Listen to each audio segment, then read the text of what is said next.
Welcome to the Close the Chapter podcast. I am Kristen Boyce, a licensed marriage and family therapist with a private practice, Pathways to Healing Counseling. Through conversations, education, strategies, and shared stories, we will be closing the chapter on all the thoughts, feelings, people, and circumstances that don't serve you anymore and open the door to possibilities and the real you. You won't want to miss an episode, so be sure to subscribe.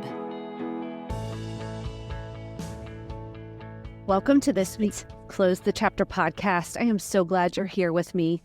I wanted to replay this Mental Health Monday episode with Noblesville Mayor Chris Jensen.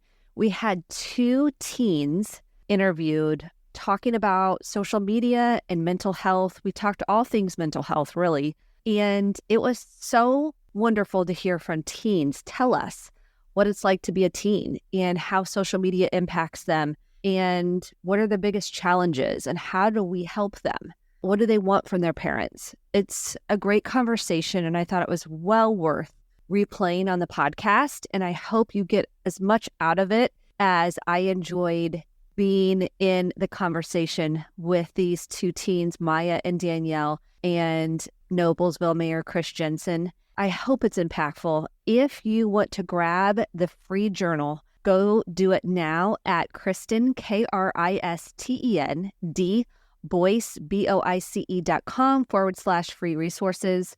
I hope we can change the conversation around teens and how to have hard conversations, empowering them to know how to work through shame with tender compassion and empathy, how to create a place where they can tell you the truth and not hide, that they feel safe with you. You're not trying to fix, rescue, or save anything. You're just offering compassion and empathy and attunement. You're fully present and listening. You're not on your phone. You're not distracted. You are attuned to what they're feeling and their fears and the negative beliefs they have about themselves. And I know we want to rescue them from all that, but we can't. We can just hold the space, and that's what they need from us. They need us to hold space, be curious about what they're going through. So without further ado, here is my conversation with Mayor Chris Jensen and Maya and Danielle, the two teens that share what it's like being a teen today. It's time for another edition of Mental Health Monday. My name is Chris Jensen, the mayor. I'm so excited about this conversation. We're going to talk about teen mental health today. And while Kristen Boyce and I are just a few years removed from our teen years, we thought we'd actually bring in some experts. So what better than to bring in two members of our Mayor's Youth Council, Maya and Danielle. We're so excited to have them here today. And also just kudos for the bravery to come on and have this conversation with us today. So we'll get into that in a few minutes. But I am joined by my good friend, Kristen Boyce, the owner of Pathways to Healing Counseling here in Noblesville. Kristen, as always, thank you for giving your time. Thank you so much. I'm excited for today's conversation and our guests. I am too. This is awesome. We were a little delayed. I apologize. It was totally on our end, some technical delays, but we are live now and excited to be having this conversation. So before we dive into this robust conversation, actually, I was driving in this morning. There was a conversation on some national news about teen mental health and iPhone usage and app usage. And so it just like this was meant to happen today. So I love it. But before we get into it, Kristen Boyce is going to lead us on a great little soothing journey called square breathing. So I'll let you take it away, Kristen. Okay. And this is what I teach teen clients. I teach adult clients. I teach family systems to start regulating our nervous system or anxiety. If we feel really anxious or we feel like we can't get ourselves calm, I recommend putting our feet on the floor so you can ground into the current present moment. We're not in the past. We're not in the future. We're right here, right now. We can take a deep breath through your nose, inhale for 4, hold for 4, and then exhale slowly out your mouth for 8. So let's do 2 breaths together. So deep inhale through your nose, get a full breath. We're going to hold and release out your mouth. Let's do one more breath. Inhale through your nose, hold and release. I recommend doing 5 to 6 breaths every single hour. So for those that have a watch, they can set their phone so we can get into a habit and train our bodies to come back to a centered point rather than feeling like we can't take a breath or our heart's beating really fast and we feel panicky, this is the way to come back to center and get us regulated. I love it. I was doing some square breathing as I was trying to figure out the technology around this morning. So I apologize, but I use it all the time. I always tell you, as a father, I use it at home. We teach our young kids. I do it while I'm driving, especially in the next couple of weeks when some road construction starts around Noblesville. Square breathing is a great way to get you through that construction season. So that's a shameless plug. But before we dive into this, I want to give a quick plug to these two and then also several others. We started a Mayor's Youth Council several years ago just to really engage young adults in our community. Kristen, you can know how important that is. You live with two young adults who happen to both be members of the Mayor's Youth Council too. They're so insightful and so helpful when it comes to us making decisions about the future of our community. They are the future of our community. That's why I do my job. I tell people all the time, I stare at 4 little sets of eyes every morning that I selfishly never want them to leave. And so my goal is to make this city as great as possible. So we discuss not only mental health challenges, we discuss environmentalism, we discuss all sorts of topics, which I think is just really, really important. But today we're going to hone in and ask these guys, Maya and Danielle, to kind of help us and talk a little bit about teen mental health, which is so, so important. I joke that I'm a few years removed. I'm probably 20 years removed from being a teen, but the pressures of today's teenage society is unlike anything we've ever seen. And the rates of teen mental health challenges, Kristen, you can speak to it, is on a rapid increase. And I'm sure you see them all the time in the private world. So if you want to talk a little bit, Kristen, kind of on what you're seeing industry-wide, and then we can kind of engage in this conversation. Sure. I'm so glad you both are here to talk to us and give us the lowdown from your perspective on what the challenges are. But in general, what we're seeing is there was already a mental health crisis with teens prior to COVID, and then COVID hit, and we are not meant to be in isolation. And so when teens are isolated from their peers, their friends, mentors, it took a major toll on their mental health. They missed out on so many events and graduations, celebrations together, transitions in their life to college. There was a lot of things that changed that impacted their mental health. And the main thing was relationships. So we saw a significant increase in suicide ideation, anxiety, and depression. And so it was a trauma, if you will, for many of us, and especially teens. And we're seeing right now this uptick on social media of teens really gravitating towards like TikTok and things that really to try to gain some connection with people. Also education, like we call it now the TikTok psychology, where they're like, I saw on TikTok square breathing, or I saw on TikTok these different ways that we want to cope with anxiety or need to cope with anxiety. So there can be some benefits, but we are seeing more body dysmorphia due to social media and these airbrushed images that are out there. They don't feel good about their bodies, their faces, themselves. So we're seeing a lot more shame and not feeling good enough and worthlessness and not feeling valued. And I think this is a huge conversation that we need to have. And I'd love to turn it over to Maya and Danielle to hear what they're facing. Yeah, absolutely. Nowadays, everybody is on social media all of the time. I mean, even in schools, we turn to our electronics for most of our schooling now. At Noblesville, we have iPads, and we're losing that face-to-face connection because everybody is on social media all the time. Yeah, I feel like people tend to like find that social connection like through their phones instead of like a face-to-face. Again, we have like our laptops, and people will pull up Instagram and TikTok on their laptops, which I feel like that's the time we're supposed to be like away from all that and just be truly focused on what is right in front of us instead of trying to be distracted. How has it impacted you emotionally, mentally, physically, with the device being what people turn to, even when you're like sitting with somebody and they're texting, like they're not present with you? How has that impacted you and other teens? It definitely takes a toll on like that connection that you're wanting with somebody, especially when your friends or even your family members, you're sitting around the dinner table and everybody has their phone out. You're missing that connection that everybody used to have, that we would all talk to each other, that we'd all like converse, and nobody does that anymore. And you kind of, well, if everybody else is on their phone, maybe I should just be on my phone too. It kind of like loops you into it too. It's like, well, I feel like I'm doing something wrong if I'm missing out, if I'm not on my phone, if everybody else is. Yeah, I feel like it's very important to like have a balance, to have social media, but to not like take it too far, use it for the wrong reasons. And I feel like also with seeing like post your friends, I remember one time I was on this trip with my family and like I saw a post and it just completely ruined that real moment that I was having with my family. And it hurt, you know? I feel like social media can really impact people more than they think. Even seeing like a picture of like a cute puppy, you're like, oh, I want that puppy. It's like something you want or something you don't have that you're seeing. Those are really, really good points that you both are making. I think what I hear teens telling me too, to your point, is I was fine 5 minutes ago. And then I saw that this group of my friends all went out and they took pictures and I wasn't included. And then so that really says, what's wrong with me? Why didn't I get invited? Why are they leaving me out? And then you feel sad. You feel upset, obviously, because you're left out. And then we don't know how to have these conversations about it with each other. So people post stories or whatnot on something that's really triggering them rather than going directly to the person. That's a challenge, to have these hard conversations directly with the person that you might feel hurt by. Yes, 100%. Is that a frustration? How does that impact you? Like teens struggling to go directly rather than talking behind your back or pulling in another friend into the dynamic rather than going straight to the person. How do you feel about that? How has that impacted you?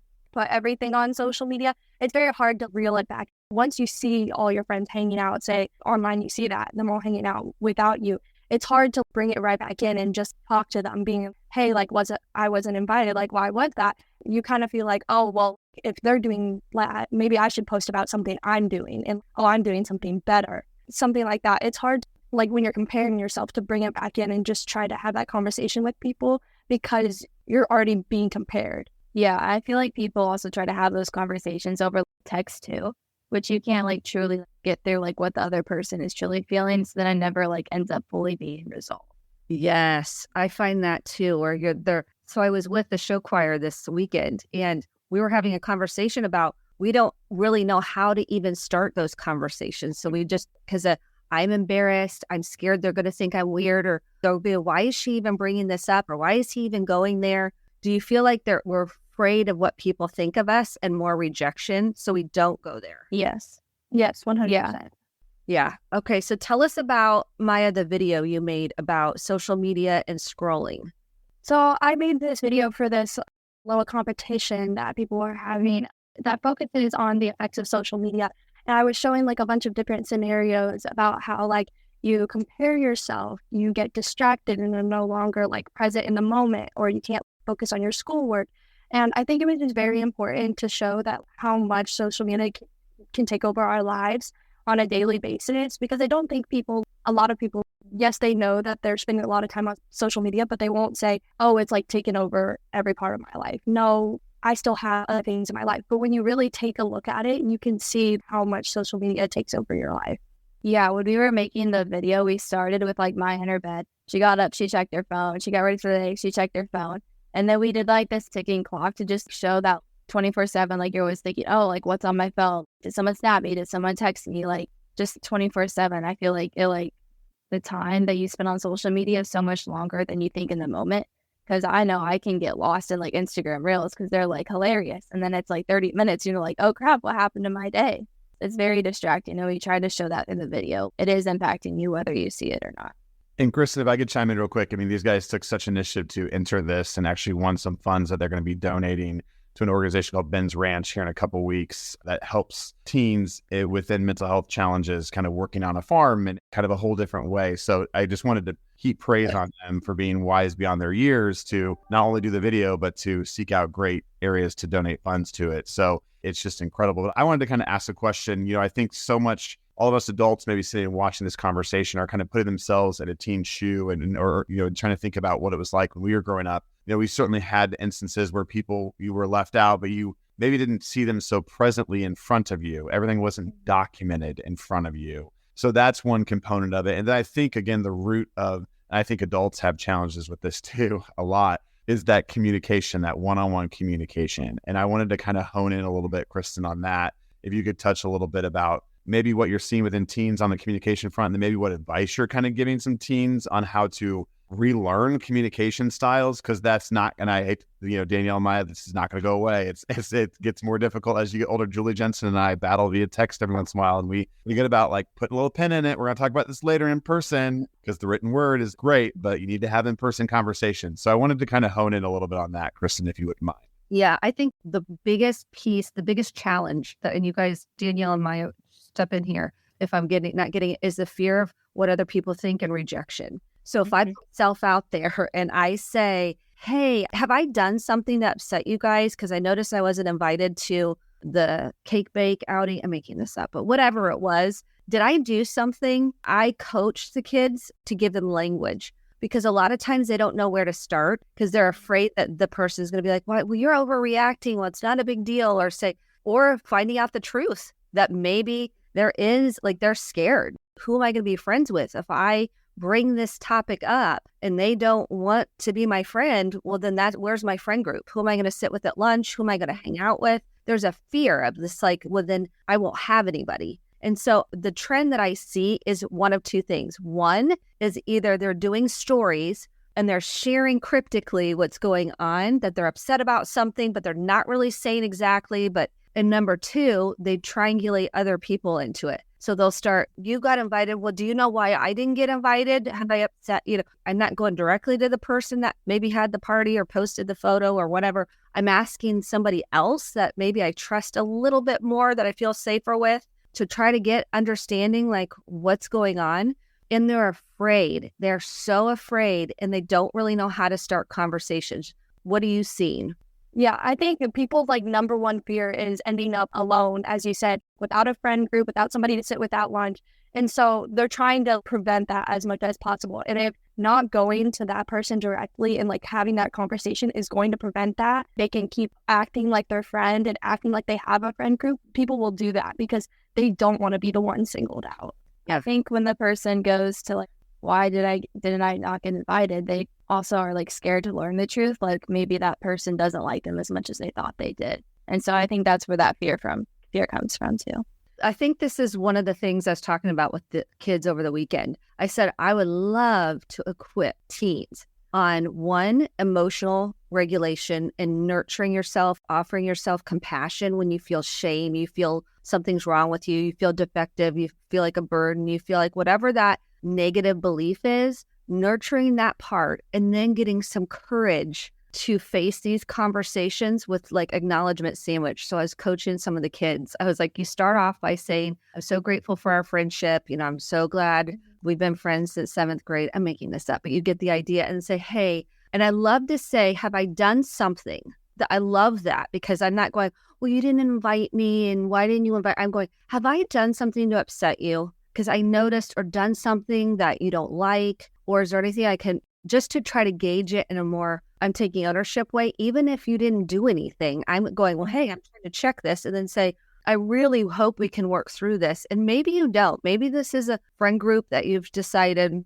I don't really want to be a part of this because they aren't really kind. They talk behind my back. And now we might not have a conversation, depending on how safe you feel with this friend group. It might be an invitation to decide if this is a healthy friend group or not. And that's hard, because now we have to face that fear of, well, not having any friends. And what I say is, do you have any other friends in any other classes that you really you wish you could be friends with, but you're scared to even start that?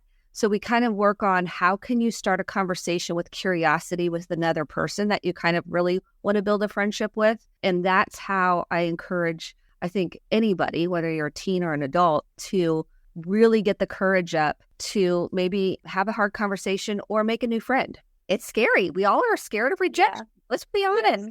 We are scared to put ourselves out there. What if nobody likes me? It's such a developmental piece, and even adults struggle with it. Did you have hard conversations as teens, Mayor Jensen, as a teen? I keep trying to think about that. Thanks for that question. It's funny because as an adult now, my team here at City Hall will tell you that I thrive, and my wife will tell you too, that I thrive in hard conversations. I wasn't always like that though. So I don't know if I don't think so. I don't think it's a natural thing for a teen to have hard conversations, especially, again, you're going through some incredibly formative years. So I'm not sure we did have those hard conversations, but I like your approach of, now that I'm the parent of a teen, a fresh teen, a 13-year-old, trying to work through those things with him on how to view our friend group. There's certainly a want to be in the cool crowd conversation. And then he got voted off his lunch table a few years ago, which was traumatic. Trying to understand, who are your good friends and why are they your good friends? And so I think one of the things I would love you to touch on too, and maybe I love Maya and Danielle, is how do parents help guide those conversations, for good or bad, but how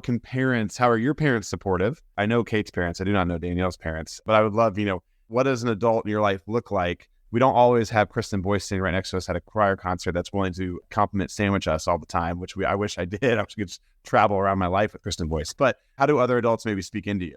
I definitely have both of my parents who are very supportive. And I think the most thing that like my mom will ingrail into me is that quality over quantity, especially when you're like trying to find those friends. It's always better to have the good friends than have more of them. You always want to be in the popular crowd and have like the huge friend group and go out with all of these friends all of the time. But it's better to have the small group that are going to stick with you and that are kind to you and that support you in everything that you do rather than having that big crowd. Yeah, my mom is like my best friend, and she gives me the advice that it's better to have the bestest friend ever than to have 20 billion just like friends. And back to social media, she like gave me this example. She was like, I just want you guys, she wants her kids to be completely honest with her. My brother has Roblox, and she was, if someone tries to reach out to you in Roblox, if you tell me, I will pay you. Please tell me that stuff. Instead, like if you hide that from me, then that's where it is wrong, because I feel like being truly open about something is the best way to cope with anything with friends. Something happens, as long as you tell someone and then you have someone to talk to, it's like a much better outcome than just keeping it to yourself. I love this so much, but what you both said, because it's true. If you have one person, this is according to research, one good friend, it makes a huge difference in your life. Secondly, you're spot on, Danielle. Maya hit that one. Danielle, you hit the processing. One of the most important things I see in teen mental health is if they don't have someone to process the deep, vulnerable fears, shame, and pain, emotional pain they're going through, that's when suicidal ideation, that's when that negative self-talk grows, because we have no one to process what just happened with.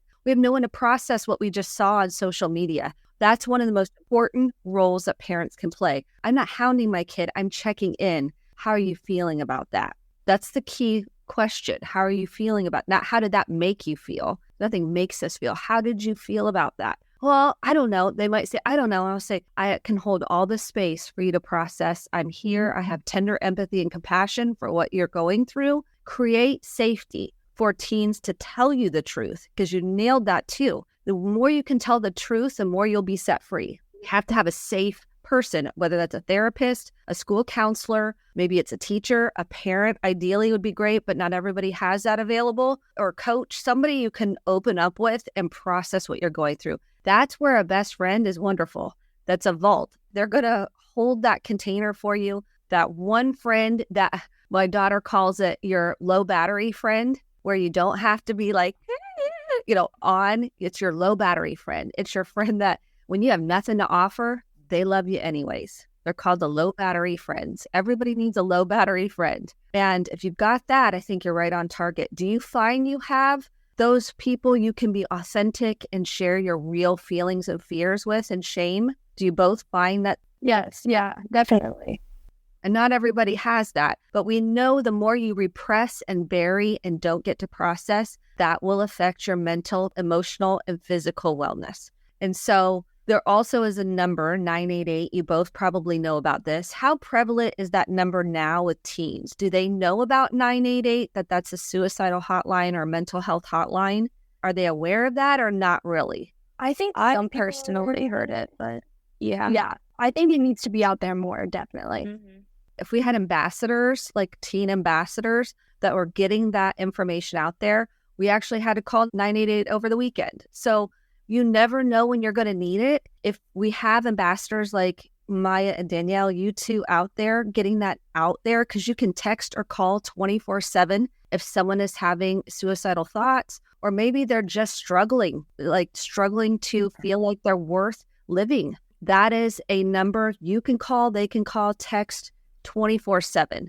So that's another thing that I know we're trying to push out there, because people think call 911. Well, they're not licensed mental health clinicians, but 988 is the 911 for mental health. Yeah, and I'll just chime in real quick on that too, because I think sometimes people think of suicidal hotlines and it's like that's the extreme, but your point is it can be really anything along those mental health challenges lines that 988 can be utilized for. It's very, very important. I think it's going to take some time to get us used to that. And again, it's kind of the next step in the whole conversation around mental health and erasing the stigma and talking about it in conjunction with overall physical health. What do you think is the biggest struggle for teens today? If you had to narrow it down to one, what would it be from your perspective, being a teen?